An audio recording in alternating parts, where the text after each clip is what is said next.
Hello guys, ஆஸ்திரேலியாவின் தங்க மகன் மேக்ஸ்வெல் ஒன்ஸ் அகெயின் ஆஸ்திரேலியாவுக்காக நின்று நிதானமாக மேட்சை முடிஞ்சு கொடுத்துருக்காரு. அதுவும் குறிப்பாக டிசைடர் மேட்ச்சில் கடைசி ஓவர் 10 ரன் இருக்கும் நிலையில் செம்மையாக பேட்டிங் ஆடி ஜெயிச்சு கொடுத்துருக்கான்னு தான் சொல்லணும்.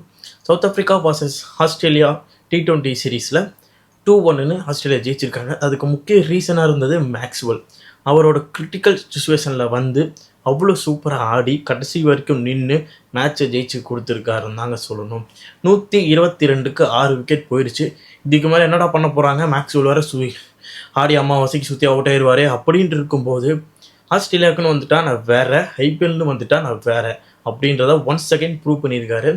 இந்த 3 T20 போட்டியில் ஸ்கேட்சு மாசாக பிடிக்கிறதா இருக்கட்டும், ஃபீல்டிங்கு மாசாக பண்ணுறதா இருக்கட்டும், பவுலிங் மாஸ் பண்ணுறதா இருக்கட்டும், பேட்டிங்கில் நின்று ஃபினிஷ் பண்ணி கொடுத்ததா இருக்கட்டும், எல்லாமே சிறப்பாக பண்ணியிருக்காருங்க. 62 ரன் கடைசி வரைக்கும் போராடி ஜெயிச்சு கொடுத்தாரு. இத்தனைக்கும் 19வது ஓவர் 2 ரன் தான் வந்துச்சு, 3 விக்கெட் போயிருந்துச்சு. அதுக்கப்புறம் கடைசி ஓவரில் 10 ரன் அடிக்க வேண்டிய நிலைமையில் சூப்பராக நின்று ஜெயிச்சு கொடுத்தாருன்னு தான் சொல்லணும்.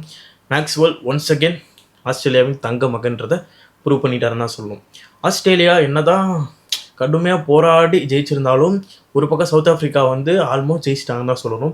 அவங்களோட சிறப்பான ஆட்டத்தை பொறுத்த வரைக்கும் அவங்களும் வெற்றிக்கான ஒரு அங்கீகாரம் தான் அப்படின்னு தான் நான் சொல்லுவேன். ஏன்னா அவ்வளோ சிறப்பாக கடைசி வரைக்கும் போய் தான் தோற்றுருக்காங்க. அதனால் இந்த சீரீஸ் தோற்றதை பற்றிலாம் சவுத் ஆஃப்ரிக்கா கவலைப்பட வேணாம், அவங்களும் ஒரு வெற்றி பெற்றிருக்காங்க அப்படின்றத நம்ம வச்சுக்கலாம். சவுத் ஆஃப்ரிக்கா பொறுத்த வரைக்கும் என்ன பாசிட்டிவ்னா, பிரிவிஸ் அவரோட அதிரடியான ஆட்டம்.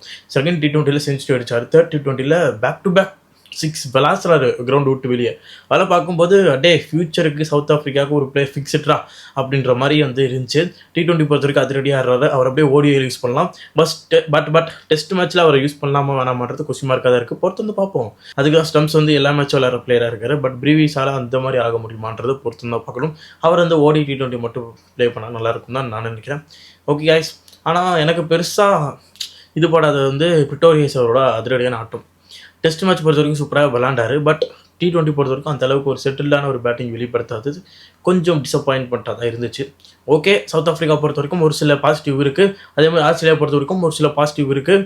பெரிய பெரிய பவுலர் எல்லாமே சூப்பராக பவுலிங் போட்டிருக்காங்க. அதை பொறுத்த வரைக்கும் 2 டீம்லேயும் பாசிட்டிவ்ன்றது இருக்குது. என்ன சவுத் ஆஃப்ரிக்கா தோற்றிருந்தாலும் அவங்க டீமில் வந்து ஒரு பாசிட்டிவ் இருக்குது. அதே மாதிரி ஆஸ்திரேலியா ஜெயிச்சிருந்தாலும் அவங்க டீம்லேயும் ஒரு சில நெகட்டிவ் இருக்குது. அதனால் மிக்ஸ்டான ஒரு மேட்ச் தான்றது எந்த சந்தேகமும் கிடையாது. நீங்கள் சொல்லுங்கள், மேக்ஸ்வெல் ஐபிஎல்னு வந்துட்டால் சொதப்புறாரு, ஆனால் ஆஸ்திரேலியா வந்துட்டால் மிரட்டுறாரு. இதை பற்றி நினைக்கிறீங்க? இந்த மறக்காமல் கான் பாக்ஸில் கான் பண்ணுங்கள்.